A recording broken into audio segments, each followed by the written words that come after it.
عباده الذين اصطفى أما بعد فأعوذ بالله من الشيطان الرجيم بسم الله الرحمن الرحيم يا أيها الذين آمنوا اتقوا الله وكونوا مع الصادقين وقال رسول الله صلى الله تعالى عليه وسلم المرء مع من أحب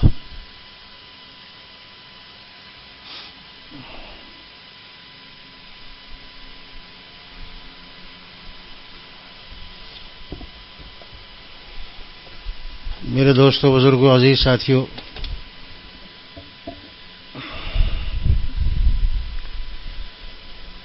یہ محفلیں اور یہ مجلسیں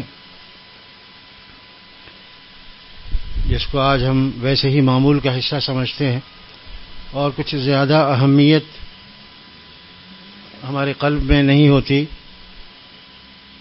بعض لوگ ہفتہ وار دوستوں سے ملاقات اور اپنے شیخ سے ملاقات کے لیے حاضر ہو جاتے ہیں، بعض لوگ ثواب کی نیت سے حاضر ہو جاتے ہیں، بعض لوگ سکون کی طلب میں حاضر ہو جاتے ہیں، لیکن یہاں حاضری کا مقصد ان سب سے بلند اور اعلیٰ اور برتر ہے۔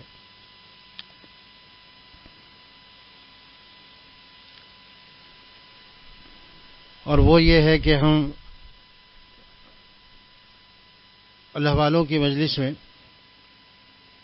یعنی آپ سنانے والے کو اللہ والا سمجھیں اور ہم آپ لوگوں کو اللہ والا سمجھیں۔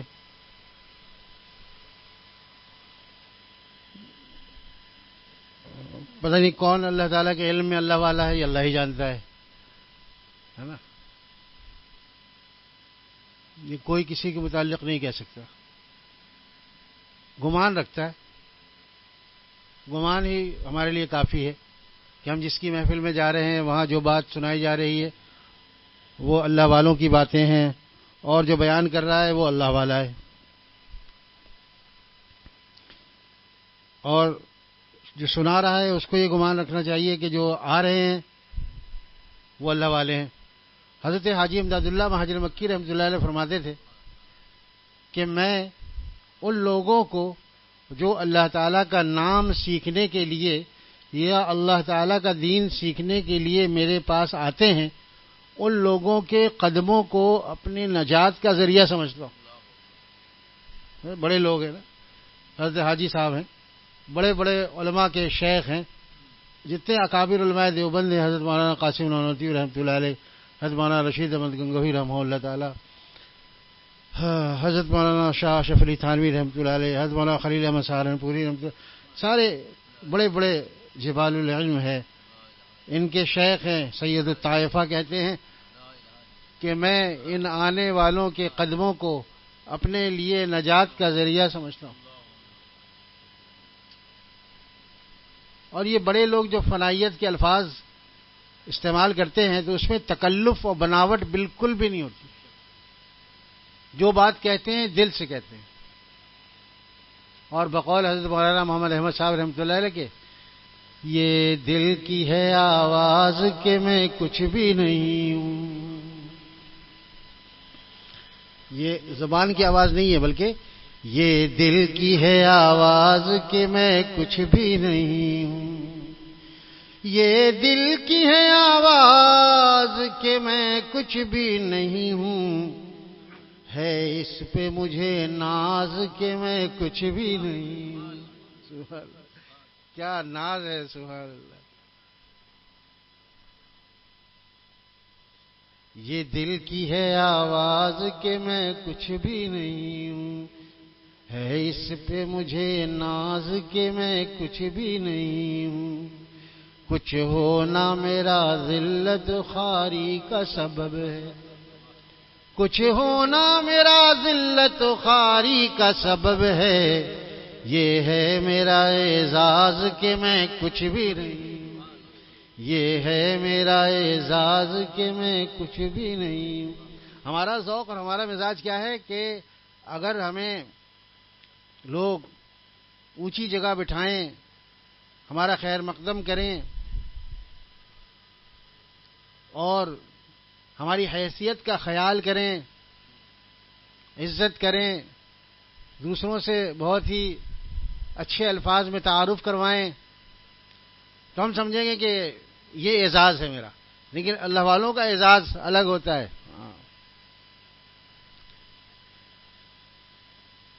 کیونکہ وہ اپنی حیثیت پہچانتے ہیں.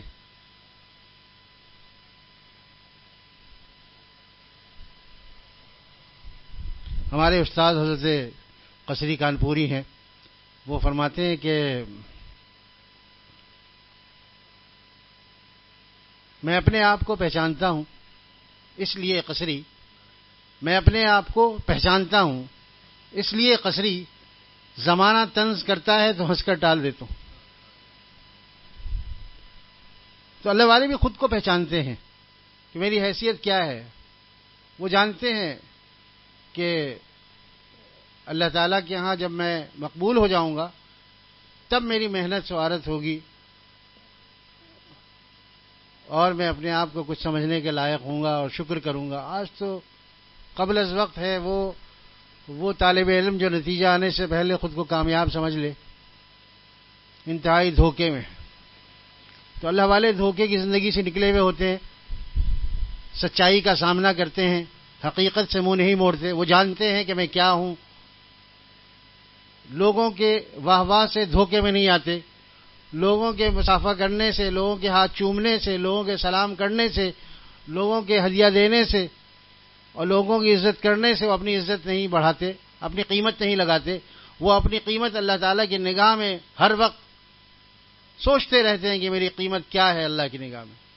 اور ظاہر ہے ان کی قیمت کچھ بھی نہیں ہے، ایک ایسی ذات ہے جو لامحدود شان کی مالک ہے. ہماری عبادتیں اور ہماری طاعتیں چاہے کتنی ہی زیادہ ہوں، لیکن اللہ تعالیٰ کی لامحدود ذات کے اعتبار سے یہ کچھ بھی نہیں ہے. گویا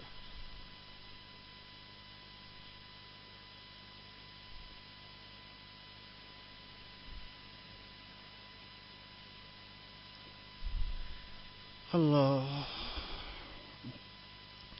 عرض یہ کر رہا تھا کہ یہ حضرات بڑے لوگ ہیں اور ان کی بات بڑی ہوتی ہے. جب کہتے ہیں میں کچھ نہیں ہوں تو واقعتاً خود کو کچھ نہیں سمجھتے.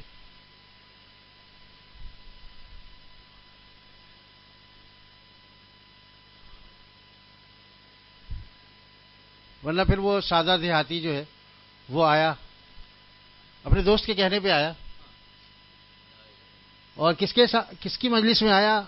بیہقی وقت، ابو حنیفہ وقت، اپنے وقت کے ابو حنیفہ حضرت مولانا رشید احمد گنگوہی رحمہ اللہ تعالی.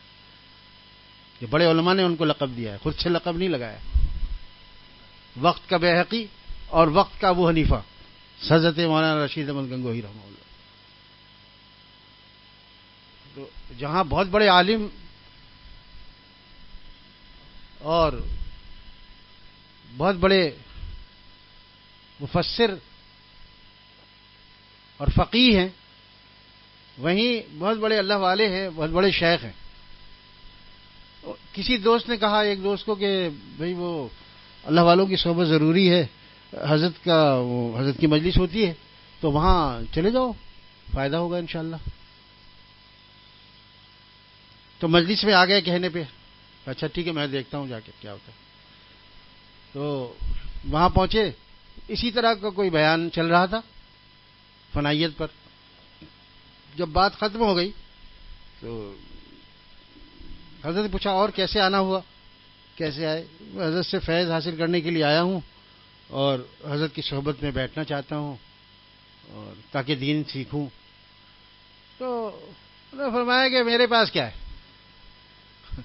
بھائی، ایسے بڑے بڑے اللہ والے موجود ہیں، میرے پاس کیا لینے آتے ہیں؟ یہاں تو کچھ بھی نہیں ہے بھائی. اور کہا دل سے. اچھا دل سے کہتے ہوئے مجھے یہ بات پہلے سمجھ میں نہیں آتی تھی. حضرت والا رحمۃ اللہ نے ارشاد فرمایا، کیونکہ ان کے پاس تو بہت کچھ ہوتا ہے نا، لیکن پھر وہ کہتے کیوں ہے کہ میرے پاس کچھ نہیں ہے؟ ایسے جھوٹ تو نہیں ہو جائے گا کہیں کہ نہیں جھوٹ نہیں ہوگا. حضرت نے فرمایا جھوٹ نہیں ہوگا، اس لیے کہ ان کی نگاہ اللہ تعالیٰ کے ان مقامات پر ہوتی ہے جو ابھی ان کو حاصل نہیں ہے، یعنی جو موجودہ مقام ان کو حاصل ہے اس کے مقابلے میں جو آئندہ مقامات ملنے والے ہیں اس پر نظر ہوتی ہے.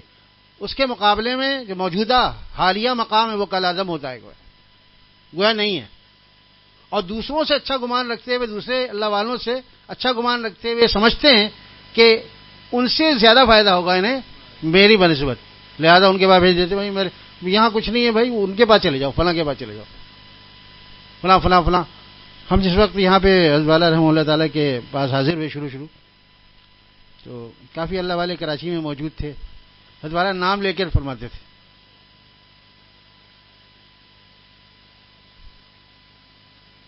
بھئی یہ جو اللہ والوں کی صحبت کی بات ہوتی ہے نا، اس سے مراد یہ نہیں کہ اختر خود اپنا نام فرماتے تھے کہ اختر اپنی طرف بلا رہا ہے اور میں اللہ والوں کا خادم ہوں، میں اللہ والا نہیں ہوں، اللہ والا اللہ تعالیٰ بنا دے، ایسی فرماتے تھے.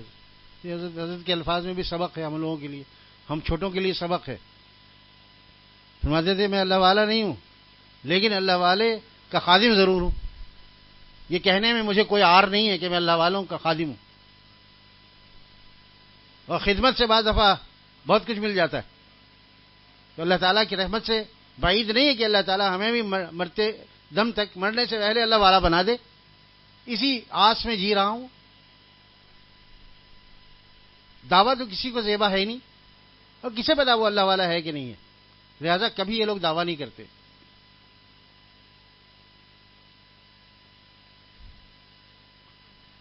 تو فرماتے بھائی وہ ناظم آباد جاؤ، ناظم آباد 4 نمبر میں حضرت فقیہ العصر مفتی رشید احمد صاحب دامت برکاتہم ان کا واز ہوتا ہے اتوار کو، پھر جمعے کو ہوتا تھا، پھر اتوار ہو گیا تو چھٹی کے اعتبار سے جو دن بدلتے رہے تو اسی اعتبار سے دوبارہ نام لیتے تھے. فلاں دن عصر کے بعد ہوتا ہے عمومی بیان، اور علماء اگر جانا چاہیں تو عصر کے بعد روزانہ کچھ نہ کچھ گفتگو ہوتی ہے. الحمدللہ میں بھی حاضر ہوتا تھا حضرت کے یہاں. تو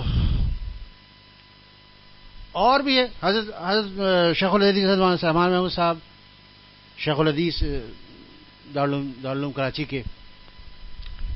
اسی طرح بابا نجم حسن صاحب ہیں، فلاں جگہ چلے جاؤ بھائی، تو نام لیتے تھے.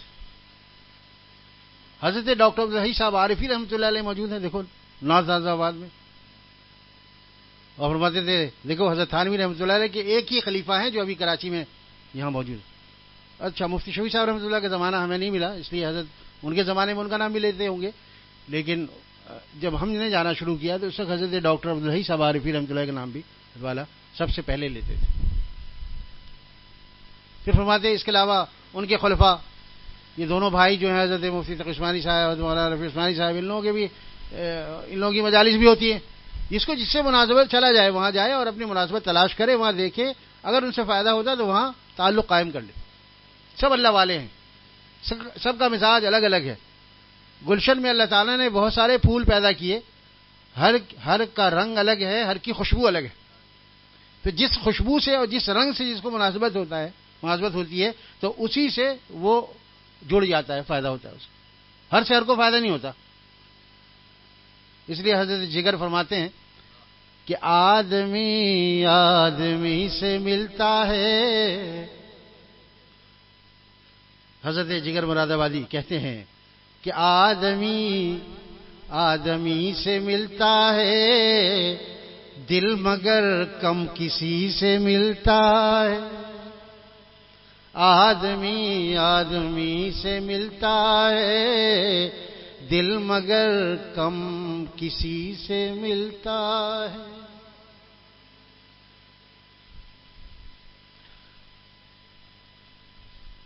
تو یہ لوگ تو آدمی خود بدرجہ اولا آدمی ہوتے ہیں، بلکہ دوسروں کو آدمی بناتے ہیں. جو دوسروں کو آدمی بنائیں وہ کیا خود آدمی نہیں ہوں گے؟ ہمیں تو خود آدمی ابھی تک بننا نصیب نہیں ہوا، اللہ ہم سب کو آدمی بنا دے. یعنی وہ نسبتیں جو حضرت اعظم علیہ السلام کی ہم تک پہنچنی تھی وہ حاصل ہو جائیں، ہم آدمی بن جائیں. آدمی، اس لیے آدمی بولنا ٹھیک نہیں ہے، دال ساکن نہیں ہے، دال مفتوح ہے. آدمی اس لیے کہ آدم ہے، آدمی. اور حضرت والا رحمۃ اللہ نے فرمایا کہ آدمی اگر ہو تو پھر اپنے باپ کی نقل کرو. وہ کیا کیا تھا جب ان سے خطا ہوئی تھی تو کیا کیا تھا؟ ہماری طرح ڈھیٹ بنے ہوئے تھے؟ نہیں، ربنا ظلمنا انفسنا. اگر آدمی ہو تو فوراً خطا پر اللہ تعالیٰ سے معافی مانگنا شروع کر دو. اور اگر معافی نہیں مانگتے تو پھر آدمی نہیں ہو، گویا کہ شیطان کے پیروکار ہو، ابلیس کے پیروکار ہو کہ خطا بھی کی اور ڈٹ گیا، ہٹ دھرمی کی، توبہ بھی نہیں کی. آپ نے سنا ہے حضرت ابن جوزی رحمہ اللہ تعالیٰ نے تلبیس ابلیس میں بھی لکھا کہ ایک دفعہ حضرت موسیٰ علیہ نبینا علیہ الصلوۃ والسلام اللہ تعالیٰ سے کلام فرمانے جا رہے تھے تو راستے میں ابلیس ملا اور اس نے کہا کہ ارے آپ بڑے موقع سے مل گئے، چاپلوسی، آپ بڑے موقع سے مل گئے جناب، آج تو میرا ایک کام کر ہی دیجیے. آپ بہت دن سے دل میں سوچا ہوا تھا میں نے. جی جی، آپ ہیں کون؟ کل میں تو رسوائے زمانہ، بدنام زمانہ فلاں ہوں. ارے اچھا آپ ہیں، بتائیے آپ کی کیا خدمت کروں میں؟ اب میرا ایک کام کر دیجئے کہ مجھے اللہ تعالیٰ سے معافی دلا دیجیے. بڑے علماء نے لکھا، اس لیے عرض کر رہا ہوں، ورنہ وہ لوگ سمجھیں کہ ڈائجسٹ کی بات کر رہا ہے کوئی. تو پھر آپ اللہ تعالیٰ سے عرض کر دیجیے گا کہ راستے میں یہ ملا تھا، ابلیس ملا تھا، اس کا نام کیا ہے؟ عزازیل نام، اس کا نام عزازیل ہے. عزازیل ملا تھا اور وہ توبہ کرنا چاہتا ہے. بس اللہ تعالیٰ اگر قبول کر لیں تو بس آپ واپسی میں پھر مجھے بتا دیجیے گا. ادھر سے میں آپ کا انتظار کر رہا ہوں، ویٹنگ فار یو.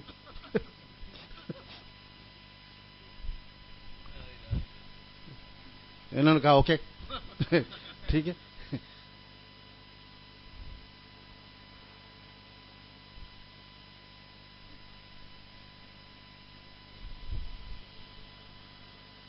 وہ تو کمبخت جو ہے وہ ایسی چال باز ہے کہ دیکھیے ہم جب یہ واقعہ پڑھ رہے تھے تو ہمیں لگا کہ واہ یہ پتہ نہیں کیا ہوا ہوگا اس کا انجام، لیکن خاک انجام ہوتا. مخلص ہی نہیں ہے نا وہ. یہ سب باتیں ہی باتیں ہیں.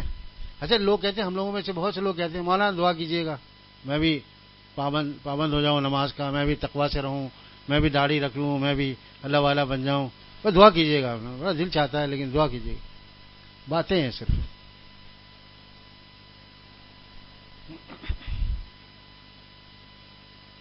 لیکن بس آپ واپسی میں مجھے بتا دیجیے.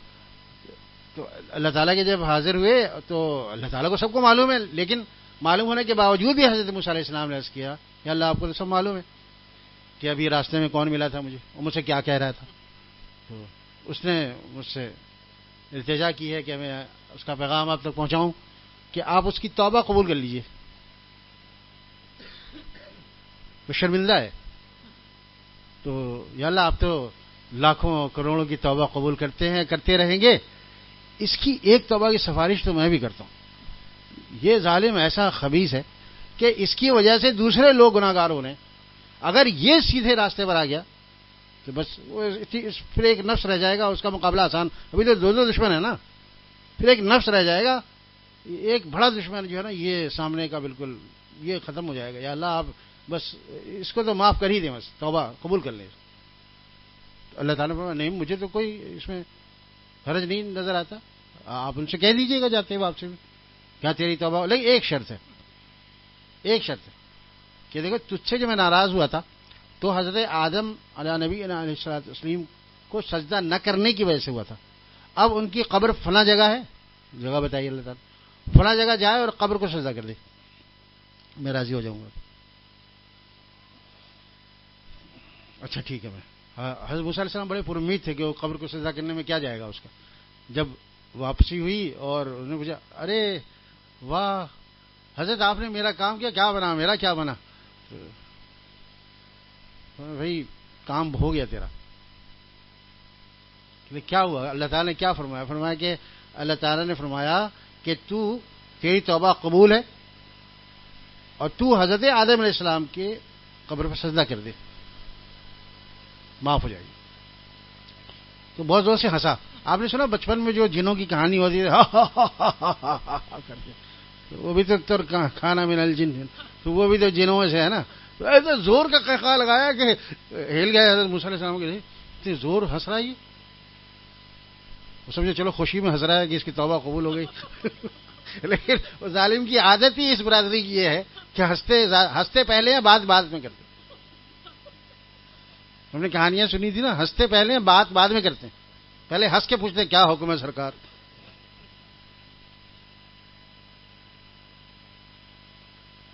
تو بہت زور کا قہقہ لگایا اور کہنے لگے ارے موسیٰ جانے دو یہ باتیں، جب آدم علیہ السلام زندہ تھے میں نے سجدہ نہیں کیا، تو قبر کو خاک سجدہ کروں گا میں؟ نہیں کر سکتا.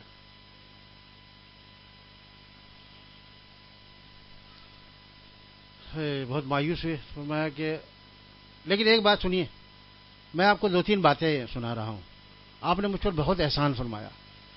یہ میں نے بات نہیں مانی توبہ کی، یہ تو میری نالائقی ہے، لیکن آپ نے تو اپنا کام پورا کر دیا تھا. میں نے جو کہا، میں آپ کو 2-3 نصیحتیں کر رہا ہوں.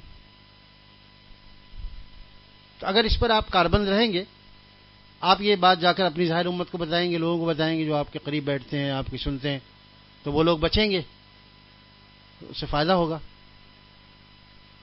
میں 2-3 جگہوں پر ساتھ ہوتا ہوں. 2 جگہ مجھے یاد ہے، 3 کا بتایا تھا. کہ ایک تو اس وقت جب آدمی جہاد کے لیے اور دین کے پھیلانے کے لیے گھر سے نکلتا ہے، تو اس وقت میں ہر ممکن کوشش کرتا ہوں کہ یہ نہ نکلے. گھر والے کی محبت دل میں ڈالتا ہوں، مال کی محبت دل میں ڈالتا ہوں، اولاد کی محبت، بہت سارے کام یاد دلاتا ہوں، یہ کام رہ جائے گا، یہ کام رہ جائے گا. کہیں تو شہید ہو گیا تو گھر والوں کا کیا بنے گا، وہ کہیں محتاج نہ ہو جائیں، دوسروں کے محتاج ہو جائیں گے، اور کیا بنے گا. بہت ساری باتیں میں سجھاتا ہوں اس کو، حتیٰ کہ وہ واپس ہو جاتا ہے، گھر سے نکل کے بھی واپس ہو جاتا ہے. زیادہ میں زور لگاتا ہوں ایڑی چوٹی کا. تو بتا دیجئے ان کو کہ ایسے موقع پہ ہوشیار رہا کریں. میں تو اپنا کام کروں گا، ہاں یہ بھی کہا کہ میں تو اپنا کام کروں گا، لیکن آپ ان کو نصیحت یہ فرمائیے کہ وہ اس وسوسے پر دھیان نہ دیں. اس لیے وسوسے کے لیے نبی کریم صلی اللہ تعالی وسلم نے بہت سی دعائیں سکھائیں. اور اس میں وساوس کے جو مریض ہیں، جن کو بہت سارے وساوس آتے ہیں، حتیٰ کہ ہاتھ دھو لیتے ہیں اور سمجھتے ہیں نہیں دھویا یا کونی خشک رہ گئی، پھر 4 دفعہ 5 دفعہ یہاں پانی 3 دفعہ میں ہو گیا، لیکن وہ سمجھتے ہیں پھر خشک رہ گیا، حالانکہ وہ رہا نہیں ہے. ویسی وہم ہوتا ہے، وسوسہ ہوتا ہے. تو وسوسہ بہت بڑی بیماری ہے. آدمی اس سے ایک وقت آتا ہے کہ نفسیاتی مریض ہو جاتا ہے، پاگل بھی ہو جاتا ہے. لہذا وسوسے کی طرف دھیان نہیں دینا ہے.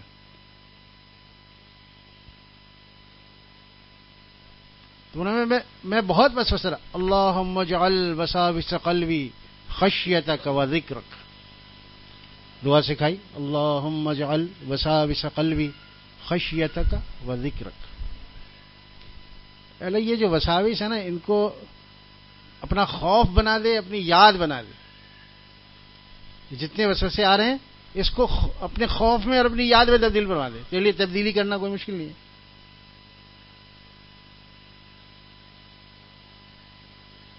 اللہ، تو میں وہاں وسوسہ ڈالتا ہوں بہت شدید، حتیٰ کہ آدمی اس کو قبول کر لیتا ہے. اور دوسرا، جب 2 نامحرم اکٹھے ہوتے ہیں، مرد اور خاتون، تو میں کسی نہ کسی درجے میں بدکاری میں مبتلا کر دیتا ہوں. سب سے پہلی تو نظر خراب کرتا ہوں، اور اس کے بعد دل میں گندے خیالات پیدا کرتا ہوں، اس کے بعد چھونے کی خواہش پیدا کرتا ہوں، پکڑنے کی، لپٹانے کی خواہش پیدا کرتا ہوں، اور پھر آہستہ آہستہ جو اصل گناہ ہے وہاں تک پہنچا دیتا ہوں. بہت باہمت لوگ ہوتے ہیں جو اس تنہائی کے باوجود اصل گناہ سے بچ جاتے ہیں. وہ بھی کوئی موقع نہیں ملا، گھر والوں کے آنے کا خطرہ ہے یا کسی کی دیکھ لینے کا ڈر ہے، اللہ کے خوف سے نہیں، کسی اور عارض کی وجہ سے تو گناہ سے بچ جاتے ہیں.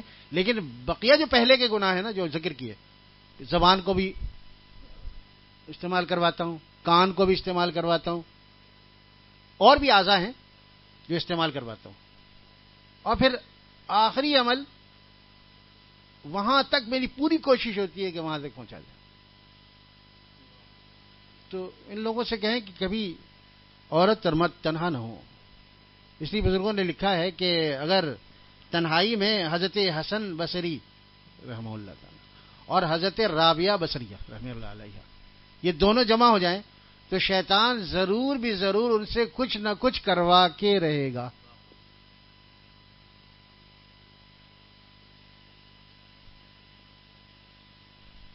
جن کا تقوی اور جن کی پاک دامنی مشہور ہے، عورتوں میں اور مردوں میں بڑے بلند مقامات رکھتے ہیں یہ لوگ، حضرت حسن بصری رحمہ اللہ تعالی اور حضرت رابعہ.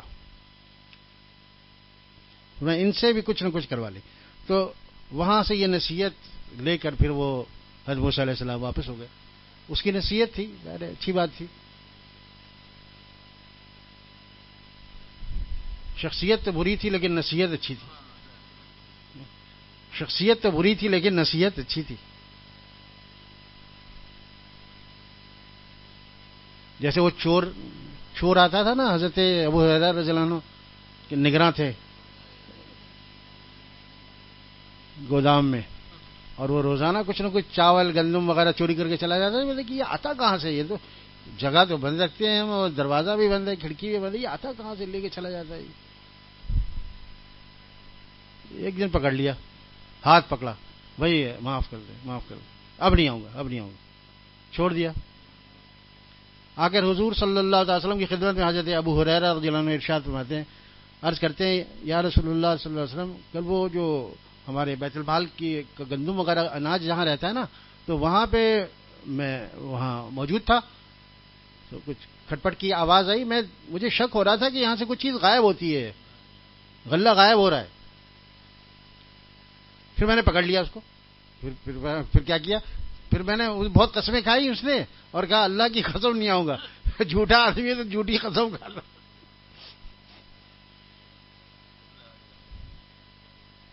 پھر نہیں آؤں گا. اچھا پھر چھوڑ دیا تم نے؟ کل دیکھنا، کل پھر آئے گا. حضور نے فرمایا کل پھر آئے گا.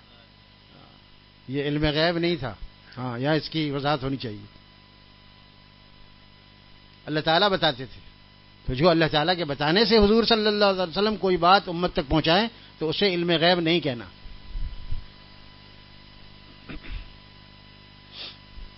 تو دیکھنا کل پھر آئے گا. تو واقعی پھر آیا، اور پھر اس نے قسمیں کھائی. ابو ہریرہ رضی اللہ عنہ کا دل بہت بالکل سادہ سا تھا، نرم تھا. پھر چھوڑ دیا.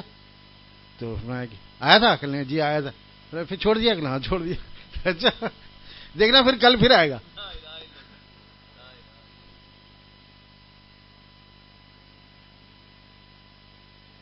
تو پھر وہی ہوا، رات کو پھر کھٹپٹ شروع ہوئی، آ گیا، پکڑ لیا. پھر اب چھوڑ دے. نہیں اب تو تجھے نہیں چھوڑوں گا، اب تو میں حضور کے پاس لے جاؤں گا صلی اللہ علیہ وسلم. نہیں اللہ کے لیے چھوڑ دے، اللہ کی قسم اب نہیں آؤں گا. ایک تجھے میں بہت اچھی بات سکھاتا ہوں، اس کے بدلے اگر مجھے چھوڑ دے تو بہت ہی کام کی بات، تمہارے نفع کی بات بتاؤں گا. کہ دل میں آگے چلو بھائی نفع کی بات کیا بتا رہا دیکھیں. تو اس نے کہا کہ روزانہ سوتے ہوئے ایک مرتبہ آیت الکرسی پڑھ لیں تو سارا سامان محفوظ ہو جائے گا.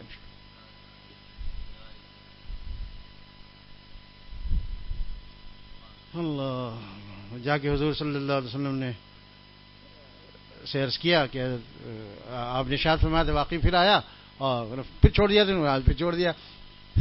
اس نے ایک بہت اچھی بات، ایک نصیحت کی ہے ہمیں، جس کی وجہ سے ہمیں فائدہ ہوا کہ آپ اب تصدیق فرما دیں کیا اس نے صحیح بات کی ہے. تو میں کیا کہا اس نے، یہ آیت الکرسی والی بات ہے کہ آدمی تو جھوٹا ہے وہ، شخصیت تو جھوٹی ہے لیکن بات بہت سچی کر گیا ہے وہ. بالکل صحیح ہے. بعض لوگوں میں یہ رواج ہے کہ آیت الکرسی پڑھ کے تالی بجاتے. مجھے بعض لوگوں نے کہا کہ آپ لوگ تالی بجاتے ہیں. ہم نے کہا بھائی تالی بجانا تو ہمارے اس میں بالکل غلط ہے. بھائی تالی تو بجاتے نہیں ہیں. اور آپ نے منطق میں نہیں پڑھی تالی بنے پیچھے. ہم پیچھے نہیں ہونا چاہتے ہیں, ہم مقدم رہنا چاہتے ہیں. بھائی تالی جو ہے نا وہ پیچھے کو کہتے ہیں. مقدم اور تالی ساتھ ساتھ ہے. مقدم آگے والے کو کہتے ہیں اور تالی پیچھے. تو ہم پیچھے والے کیوں رہے بھائی؟ ہم تو مقدم ہیں, اللہ تعالیٰ کے راستے میں بڑھنے والے ہیں انشاءاللہ تعالی.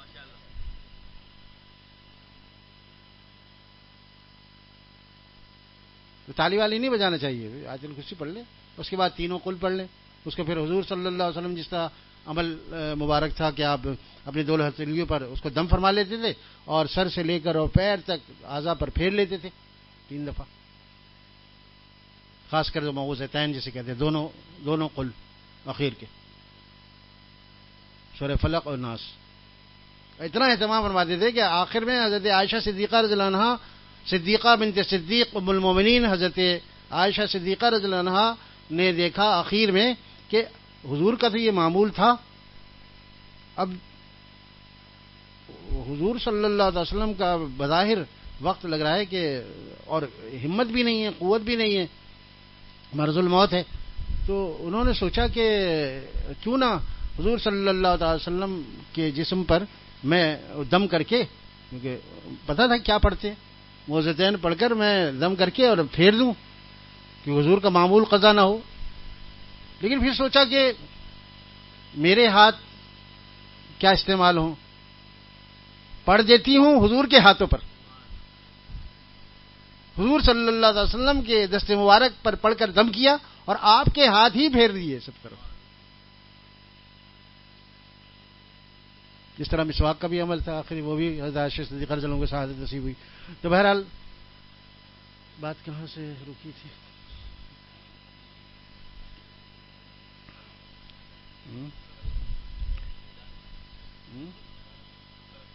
موسیٰ علیہ السلام کا واقعہ ہو گیا نا, کمپلیٹ مکمل ہو گیا.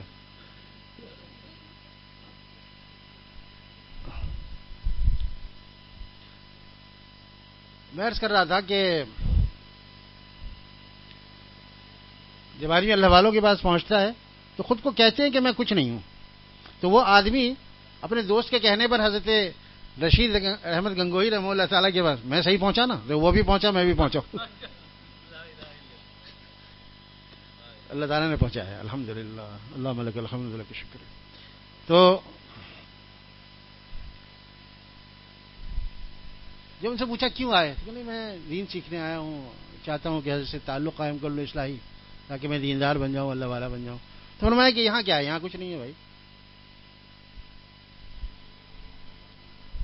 بڑے حضرات جو ہوتے ہیں نا وہ اپنے پاس بھیڑ جمع کرنے کی کوشش نہیں کرتے کہ بہت سارے مریدین ہو جائیں اور کہہ سکیں ہمارے 1000 مرید ہیں. بہت سارے پوچھتے ہیں ہم سے کہ آپ کے کتنے ہزار ہیں. ہم نے کہا ابھی مجھے تو پتہ نہیں, گنتی یاد نہیں ہے مجھے. اللہ کا شکر ہے کہ اپنے شہر میں بھی ہیں, دوسرے شہروں میں بھی ہیں, اور شہر سے ملک سے باہر بھی ہیں, لیکن مجھے بالکل تعداد یاد نہیں ہے. نہیں اس کا کوئی اہتمام کیا جاتا ہے ہمارے یہاں, کچھ فہرست وغیرہ کچھ بھی نہیں ہے. اچھا نہیں پتا آپ کو؟ میں نے کہا نہیں. تو بھیڑ جمع کرنے کا اہتمام نہیں ہے اللہ والوں کے یہاں, نہ ان کے خدام کے یہاں. وہ چاہتے ہیں کہ جتنے لوگ آئیں وہ سب کے سب اللہ والے بن جائیں. ان کے یہاں کیفیت دیکھی جاتی ہے, کمیت نہیں دیکھی جاتی ہے. کیفیت کمیت یہ اردو کے الفاظ ہیں, یعنی کوالٹی اینڈ کوانٹٹی. تو کوانٹٹی پر زیادہ زور نہیں ہوتا, زیادہ زور کوالٹی پر ہوتا ہے کہ جو اللہ والا بن رہا ہے اس کی سطح کیا ہے. وہ کیا اکیلے میں بھی گناہ سے بچتا نہیں بچتا؟ میرے سامنے اللہ والا رہتا ہے, کیا اپنی بیوی کے ساتھ اس کے معاملات ویسے ہی ہیں جیسے اللہ والوں کے معاملات بیوی کے ساتھ ہوتے ہیں؟ کیا وہ باہر جاتا ہے, کاروبار کرتا ہے؟ کیا وہ ٹکٹ لینے میں دین کو کیسے حضرت تھانوی رحمۃ اللہ ایک خلیفہ کی خلافت واپس لے لی بھائی. اب سن کے تعجب ہوگا, جب مجھے پہلی دفعہ حضرت والا سے سنا تو مجھے بہت تعجب ہوا کہ ایک گناہ پر فرمایا کہ حضرت فرماتے تھے اگر کوئی ذکر اذکار پورا نہ کرے تو مجھے رنج ہوتا ہے کہ دیکھو میں بتاتا ہوں ذکر نہیں کرتا تو مجھے رنج تو ہوتا ہے، لیکن پھر کہتا ہوں ٹھیک ہے استغفار کر لو اور ذکر اذکار دوبارہ شروع کر دو۔ لیکن اگر کوئی لین دین میں کمی کرتا ہے تو مجھے انتہائی غصہ آتا ہے۔ اخلاقیات میں، معاشرت میں اگر کمی ہوتی ہے تو مجھ سے برداشت نہیں ہوتا۔ اور وہی ہوا، اپنے ایک بچے کو لے کر ایک خلیفہ صاحب حاضر ہوئے تھانہ بھون، تو پوچھا حضرت کو، دیکھیے فراست ہے، حضرت نے ایک دم سوال کیا اور کوئی سوال نہیں کیا۔ فرمایا اچھا بچہ بھی ساتھ ہے؟ ہاں بیٹا ہے۔ اچھا کیا عمر ہوگی صاحبزادے کی؟ تو فرمایا کہ حضرت ویسے تو یہ 12 سے اوپر کا ہے، 13 کے قریب ہے، لیکن یہ لگتا ہے کہ 12 کا ہے، 12 سے کم کا لگتا ہے۔ تو فرمایا پھر ٹکٹ بھی تم نے پورا نہیں لیا ہوگا، آدھا لیا ہوگا۔ یہ ابھی کا تو معلوم نہیں ہے، ویسے اس وقت جو ہے 12 سال میں جب ہو جاتا تھا تو پورا ہوتا تھا، ابھی بھی ایسے ہی۔ تو 12 سال میں پورا ٹکٹ ہوتا تھا، 12 سے کم ہوئے تو پھر۔ ایک دفعہ ہم آ رہے تھے تو ایک ٹی ٹی بحث کر رہا تھا، ایک خاتون نکلی، ہمیں آواز آ رہی، بڑی تیز بول رہی تھی وہ، میری اہلیہ بھی ساتھ تھی، اور تو کہ یہ بچہ تو بڑا لگتا ہے، تم نے ٹکٹ کیوں نہیں لیا، آدھا لیا ہے، یہ لیا ہے۔ تو ارے میرا بچہ ہے، میرا بچہ ہے، میں جانتی ہوں کتنی عمر کا بچے، تو نے پیدا کیا میں نے پیدا کی۔ اتنا ایسا جملہ سن کے میں تو بالکل شرمندہ ہو گیا، میں آگے چلا گیا۔ ایسا ڈانٹا اس کو، تو یہاں تو بھائی ڈانٹ ڈپٹ سے بھی بات دب جاتی ہے۔ اب اس نے سوچا کیا عورت کے منہ لگوں میں، چلو بھائی اچھا جا جا جا چل جا۔ لیکن وہاں کیا ہوا، حضرت مجدد نے فرمایا کہ ٹکٹ آدھا لیا؟ جی حضرت آدھا لیا۔ تو فرمایا کہ بس آپ کو جو اجازت دی تھی وہ آپ واپس کر دیجئے گا۔ اب تھوڑا ادھر آ جائیے، ایسے ہو جائیے، آپ ادھر ہو جائیں، یہاں ادھر، ہاں پیچھے دیکھا کریں۔ آپ کو جو اجازت دی تھی بیعت کی، بیعت و ارشاد کی، وہ آپ واپس کر دیں، باقاعدہ پرچہ ہوتا ہے۔ آپ اس کے اہل ہی نہیں ہیں کہ آپ کو خلیفہ بنایا جائے، آپ کو اتنی تمیز نہیں ہے، لین دین میں آپ کمی کرتے ہیں، ناپ تول میں کمی کرنے والا، لین دین میں کمی کرنے والا۔ اس کو تو فرمایا، یہ بھی فرمایا آپ کو تو تقویٰ کی ہوا تک نہیں لگی، حالانکہ نمازی تھے، تہجد گزار تھے، دیگر اور علامتیں سر سے پیر تک اللہ والے لگتے تھے، ٹوپی بھی خانقاہی اور شلوار بھی ٹخنے سے اوپر اور ڈھیلا ڈھالا کرتا، لیکن فرمایا آپ کو تقویٰ کی ہوا بھی نہیں لگی ابھی۔ آپ یہ ہیں ہمارے باپ دادا، ایسی تربیت فرمائی وہاں پہ، اس لیے لوگ پہچان جاتے تھے وہاں پہ، اسٹیشن پہ لوگ جانتے تھے کہ یہ اچھا آپ حضرت تھانوی کے مرید ہیں؟ جی ہاں بالکل، میں پہچان گیا تھا کہ آپ انہی کے مرید ہوں گے، ورنہ کوئی وزن نہیں کراتا، سامان کوئی وزن کراتا ہی نہیں، لے کے بیٹھ جاتا ہے چاہے کتنا ہی ہو، پھر کچھ پیسے دے دیتا ہے، بعض جاننے والا ہوتا ہے تو ایک دفعہ خود تھانوی رحمۃ اللہ کے ساتھ ایسا ہوا، سامان سب گنے وغیرہ تھے، کہیں سے گنے کسی مرید نے دے دیے زیادہ، تو اب ان کو کہا بھائی اب گنے تلوانے ہیں کیسے، کہ گنے چوکنے ہو گئے بالکل گنا دیکھ کے۔ تو وہاں پہ اسٹیشن ماسٹر جو ایک دم جاننے والا تھا کہ یہ تو حضرت تھانوی ہے، تو گارڈ جو تھا، گارڈ نے کہا کہ حضرت کس کا انتظار ہے، آپ چلیے ٹرین تیار ہے۔ نہیں میں ذرا تلوا لوں اس کے بعد، نہیں آپ کو تلوانے کی ضرورت نہیں ہے، میں خود اس ٹرین کا گارڈ ہوں، میں ساتھ ہوں۔ بولا پھر آگے جو گارڈ تبدیل ہوگا، اب وہاں تک جائیں گے نا، کوئی جگہ جانا تو وہاں تک کے لیے درمیان میں تو ادھر جاؤں گا، لیکن میرا دوست ہے وہ، میں اس کو کہہ دوں گا، وہ آپ کو کچھ نہیں کہا جائے گا، آپ لے جائیں۔ تو فرمایا نہیں مجھے اور آگے جانا ہے۔ تو فرمایا اور آگے کہاں جائیں گے، فلاں جگہ جائیں گے نا، فلاں جگہ، ہاں نہیں مجھے اور آگے جانا ہے۔ کہ حالا آپ کہاں جائیں گے، وہاں تو میرا دوست جائے گا، اس کے بعد وہ تو آگے تک جائے گا، آپ کی منزل وہاں ختم ہو جائے گی۔ فرمایا نہیں میری منزل آخرت ہے، مجھے آخرت تک جانا ہے، مجھے وہاں جواب دینا ہے، یہ آپ کی ڈیوٹی ہے، آپ اس کے مجاز نہیں ہیں، آپ کو اتھارٹی حاصل نہیں ہے کہ آپ کسی کو مستثنا کر دیں ٹیکس دینے سے یا یہ وغیرہ، یہ اس کے وزن کے جو قیمت بنتی ہے اس سے مستثنا کرنے کے حقدار مجاز نہیں ہے، گورنمنٹ نے آپ کو یہ حق نہیں دیا ہے، آپ تو ملازم ہیں۔ آپ کہیں چاہے اسٹیشن ماسٹر کہیں میں تو ادا کروں گا. پھر ادا کیا جب جا کے حضرت بیٹھے.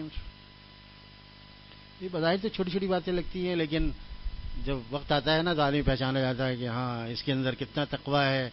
تھوڑا سا مال بچانے کے لیے جھوٹ بول دینا, تھوڑا سا مال بچانے کے لیے بس ادھر ادھر 2 نمبر گھر ہی میں قیمت لگا لی. بڑے بھائی نے چھوٹے بھائی نے ہے نا یہ مجھے اتنے کا ہے, یہ اتنے کا پڑا ہے, اتنے کا پڑا ہے نا, اور بیوی نے قیمت لگا دی اور اس سے بالکل گاہک سے جھوٹ بول رہا ہے کہ یہ اس کی قیمت اتنی لگ چکی تھی لیکن میں نے دی نہیں, تو کیا گھر والے کو خاک دیتا.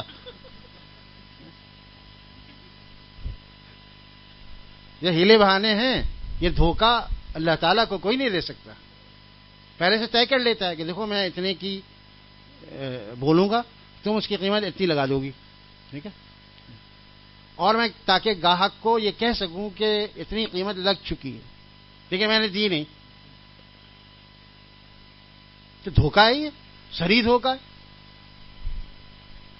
دھوکہ دے کر کوئی آدمی اگر اللہ وہ بن گیا, کیا کہتے ہیں, مالدار بن گیا, تو اللہ والا تو خیر بن نہیں سکتا. مالدار بن گیا تو اس کے مال میں برکت نہیں ہوگی, دھوکے کے مال میں برکت نہیں ہوتی, کہیں نہ کہیں سے نکل جائے گا.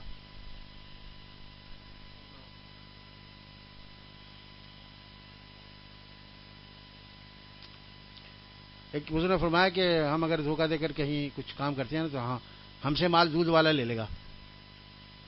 ہاں دودھ والا وہ کچھ اس طرح ڈنڈی مارے گا, 1 لیٹر سے تھوڑا کم کر دے گا اور وہ ہمارا وہ لے لے گا. ہمارا ہم نے جو دھوکہ دیا دوسروں کو تو ہم سے وہ کریانہ والا لے لے گا, جنرل اسٹور والا, کہیں نہ کہیں سے نکلے گا ضرور. وہ راس نہیں آئے گا, اور اگر راس آ بھی گیا تو پھر اندر جا کے کوئی بیماری پیدا کرے گا وہ مال. پھر وہ ڈاکٹر لے لے گا, میڈیکل اسٹور والا لے لے گا, کہیں نہ کہیں نکلے گا.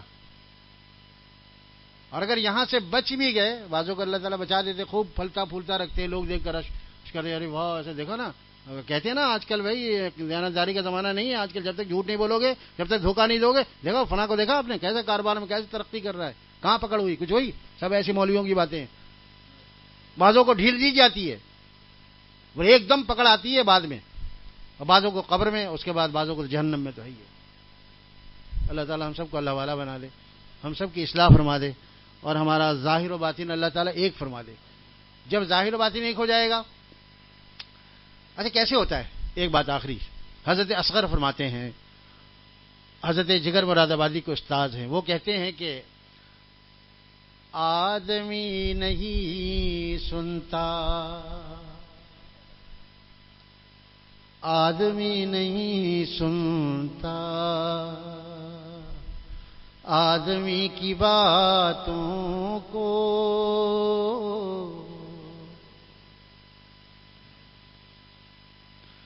آدمی نہیں سنتا,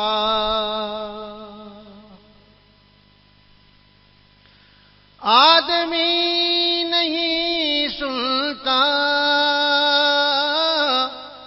آدمی کی باتوں کو, پے کرے عمل بن کر غیب کی صدا ہو جا, پے کرے عمل بن کر غیب کی صدا ہو جا, پے کرے عمل بن کر غیب کی صدا ہو جا. آدمی نہیں سنتا آدمی کی باتوں کو, پے کرے عمل بن کر غیب کی صدا ہو جا. اب یہ اللہ والے کر کے دکھاتے ہیں نا, کر کے دکھاتے ہیں. تو ایک بزرگ کا ارشاد یاد آیا کہ تم جو کہو گے تمہارے گھر والے وہ نہیں کریں گے, تم جو کہو گے گھر والے وہ نہیں کریں گے, تم جو کرو گے گھر والے وہ کریں گے. جملہ دیکھیے کیسا, تم جو کہو گے گھر والے وہ نہیں کریں گے, تمہارے کہنے سے نہیں کریں گے, تم جو کرو گے گھر والے اس کی نقل کریں گے. اگر کوئی باپ کہہ دیتا ہے کہ میرا وہ فلاں دوست آیا بڑا کمبل ہو جاتا ہے, اس کو ذرا وہیں سے فارغ کر دیں, اور بول دو ابا گھر پہ نہیں ہے، ابا کہہ رہے ہیں ابا گھر پہ نہیں. اگر وہ یہ کہہ دے تو وہ کیا سبق لے گا اپنے ابا سے؟ کہ جھوٹ بولنا ایسے موقع پر جب اپنا مفاد ہو تو جائز ہے، جہاں مفاد ٹکرا رہا ہو وہاں جائز ہے، اور جہاں ویسی کوئی مفاد نہیں ہے تو سچ بول دو، پھر کوئی حرج نہیں ہے. اس لیے honesty is the best policy جو ہے نا، اس کو ہم نے ناپسند کیا ہے. علماء کرام کے نزدیک یہ جملہ ناپسندیدہ ہے، یہ پالیسی نہیں ہے، پالیسی نہیں ہے. یہ پالیسی ہوگی کسی اور کے لیے، ہمارے لیے یہ پالیسی نہیں ہے. آنیسٹی ہمارے لیے ضرورت ہے. آنیسٹی از نیسیسٹی. پہلی دفعہ عرض کر رہا ہوں. ہاں، یہ ہماری ضرورت ہے، یہ پالیسی نہیں ہے. اس کا مطلب جب پالیسی حق میں ہوا تو آنیسٹی اختیار کریں گے، اور اگر پالیسی خلاف ہوئی تو آنیسٹی ڈس آنیسٹ ہو جائیں گے. ایسا نہیں. اور یہ کون کرے گا؟ جو کوئی اللہ والوں کے ساتھ رہے گا، اللہ والوں سے دیکھ دیکھ کر سیکھے گا کہ کیسے عمل کیا جاتا ہے. تو بات وہیں سے ادھوری رہ رہی ہے. ہاں، وہ دوست نے کہا کہ اچھا تو آپ کے پاس دین سیکھنے آئے ہیں، تو کہنے لگے بھائی یہاں کچھ نہیں ہے، آپ جائیں وہاں جائیں، فلاں جگہ چلے جائیں. تو چلے آئے. سادہ آدمی تھے نا، سادہ آدمی تھے، چلے آئے. تو دوست نے پوچھا گئے تھے حضرت؟ ہاں میں گیا تھا، لیکن حضرت کے بعد کچھ بھی نہیں ہے. حضرت کے بعد کیا فائدہ ہوا؟ کیا فائدہ ہوتا ہے؟ حضرت کے بعد کچھ ہے ہی نہیں. خود اپنی زبان سے کہہ رہے ہیں بھائی کہ میرے بعد کچھ بھی نہیں ہے. بھائی اللہ والے ہیں نا؟ کہ ہاں اللہ والے. تو جھوٹ بولتے ہیں کیا؟ اس نے خود کہا میرے بعد کچھ بھی نہیں ہے. ارے بھائی اللہ والے ایسی کہتے ہیں، بہت کچھ ہوتا ہے ان کو. کہ پھر جھوٹ بولتے؟ جھوٹ نہیں بولتے بھائی، اس کی وجہ ہوتی. پھر انہوں نے وجہ ان کو سمجھائی تو پھر ان کو خیال یقین آیا. تو اللہ والے جو کہتے ہیں نا، یہ دل سے کہتے ہیں، یہ تکلف تصنع نام کو نہیں ہوتا. کہتے ہیں میرے پاس کچھ نہیں ہے. کیوں؟ کہ ابھی کچھ ہے یا نہیں ہے اس کا کوئی بھروسہ نہیں ہے. ہاں، جھلنیاں تو بنائی پیا من بھاؤ ہے کہ نہیں. یہ جو ناک میں ایک جھلنی ہوتی ہے، یو پی میں بعض خاندانوں میں اور بالخصوص ہندوؤں میں ہوتی ہے، درمیان میں ناک میں یہ جھلتی رہتی ہے، ایک زیور ہے. ہم لوگ کیا تو ناک کے اوپر عورتیں پہنتی ہیں، وہ بیچ میں سوراخ کر کے اس طرح کی ہوتی ہے. تو ایک لڑکی ہے، اس کو بہت اپنا سراپا اچھا لگا آئینہ دیکھ کر. تو کہنے لگی یہ جھلنی جو ہے یہ میں نے اپنی مرضی سے، اپنی خوشی سے بنائی ہے. اب میرے محبوب کو پسند آئے کہ نہ آئے، تو اس لیے وہ رو رہی تھی. یہ دیکھ کر، اپنا چہرہ دیکھ کر رو رہی تھی. تو اللہ والے یہی کہتے ہیں کہ ہم نے تو اپنا سراپا اللہ والوں جیسا بنایا ہے. اللہ تعالیٰ کیا قبول بھی ہے کہ نہیں ہمیں نہیں پتا. قبل از وقت یہ فیصلہ ایمان چو سلامت بلب گور بریم. حضرت شیخ عبد القادر جیلانی رحمۃ اللہ فرما رہے ہیں، جب میں اپنے ایمان کو سلامتی کے ساتھ قبر میں لے جاؤں گا، احسن تو بنی چستیوں چالاکی، اس وقت میں بہت خوشیاں مناؤں گا. اس وقت میں مطمئن ہو جاؤں گا کہ ہاں میری تگ و دو، میری دوڑ دھوپ کچھ کام آئی ہے. اس سے پہلے خوشیاں منانا یہ دھوکہ ہے، دھوکہ ہے. اللہ تعالیٰ اس دھوکے سے ہمیں بچائے. وآخر دعوانا ان الحمد للہ رب العالمین. جزا اللہ تعالی عنا محمد اما ہوا اہلو. یا اللہ یا رحمان یا رحیم ہماری اصلاح فرما دیجیے. مرنے سے پہلے یا اللہ ہماری اصلاح فرما دیجیے. یا اللہ آپ ہمیں ایسا بنا دیجیے جیسا آپ ہمیں دیکھنا چاہتے ہیں. یا اللہ آپ ہمیں ایسا بنا دیجیے جیسا آپ ہمیں دیکھنا چاہتے ہیں. پیشی سے قبل یا اللہ، دنیا سے رخصتی سے قبل آپ ہمیں اپنے محبوب صلی اللہ علیہ وسلم کا سچا امتی بنا دیجیے. ظاہر و باطن میں آپ صلی اللہ علیہ وسلم کی پیروی نصیب فرما دیجیے. ہمارا ظاہر بھی سنت سے مزین فرما دیجیے اور باطن کو بھی حسین بنا دیجیے. یا اللہ ہمارے باطن کو ظاہر سے زیادہ حسین بنا دیجیے. یا اللہ یا رحمان یا رحیم دھوکے کی زندگی سے نکال دیجیے. یا اللہ حقیقت کا سامنا کرنا آسان فرما دیجیے. یا اللہ دوسروں کی تعریف سے، یا اللہ دھوکوں میں پڑنے سے بچا لیجیے. یا اللہ یا رحمان یا رحیم ہر وقت یہ خیال دل میں رہے کہ آپ کے سامنے پیش ہونا ہے، پوری زندگی کا جواب دینا ہے. یا اللہ قبول فرما لیجیے. اللہم صلی علی محمد وعلی آل محمد وصلی اللہ تعالی علی خیر خلقہ محمد وآلہ وصحبہ اجمعین. ایک ضروری اعلان ہے کہ انشاءاللہ اس بدھ کو 15 روزہ مجلس ہوگی انشاءاللہ. اس کے بعد ہمارا سفر شروع ہو جائے گا. تو آئندہ جو 2 اتوار آنے والے ہیں، 2 اتوار کو مجالس نہیں ہوگی. ہاں وہاں سے آن لائن مجالس ہوگی، جہاں جہاں ہوگی تو وہ آدمی اپنا وقت دیکھ لے اور پیغامات پر دیکھ لے پیغامات کو کہ کب کس کو کون سا وقت سے کرتا ہے، اس کو اچھا لگتا ہے یا اسے کیا کہتے ہیں میچ ہے اس کے مطابق ہوتا ہے، مطابقت دیکھ کر پھر اس کے بعد وہاں سے طے کر لے. انشاءاللہ پورے 12 روز کا سفر ہے، 12 روز کے جتنے بیانات ہیں ان کے پیغامات دے دیے جائیں گے انشاءاللہ تعالی، سب کو پہنچ جائیں گے انشاءاللہ. وآخر دعوانا الحمدللہ.